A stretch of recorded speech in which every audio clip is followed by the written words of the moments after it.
সুস্থ আছেন, দোয়া করেন। এবং আপনাদের মাঝে আমি কিছু কিছু কথা নিয়ে আসছি আদমের বিষয়ে। আদম, তুই কাগজ বানায় দিলে না আমারে, হরিত বুঝছস? সিটার তুই কাগজ বানায় দিলে না আমার, নিশ্চয় 6 লক্ষ টাকা বিদেশ আনার কথা কইয়া বালা কোম্পানি দিবে। 6 লক্ষ টাকা নিশ্চয় নিশ্চয় বালা কথা, সমস্যা নাই। আদম, তুই আজকা তোর কথা, কালকা আমার বিচার। আজকা তুই কইতে থাক, আমি শুনতে থাকি, বুঝছস? খাঙ্কির ভুল দালাল, আজকা তুই কইতে থাক। আমি পরবর্তী টাইমে মনে কর যে আমি তোর না বলে খুব লাম্ব হয়ে গেছি গে বলে, কাবাইসা থানার ভিতরে বলে তোরে ধরার মতো কোনো লোক নাই।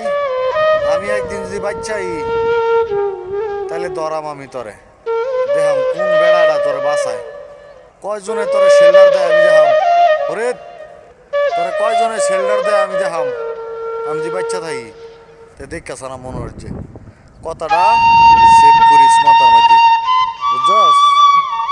আমি ফাও কথা কই না, ফাও কথা শুনতেও পারি না, দুষ্টামি ভাই আমি পছন্দও করি না। আমি তুই যেই সল ছাত্রী আমার লাগে করছ শরীর, বুঝছস?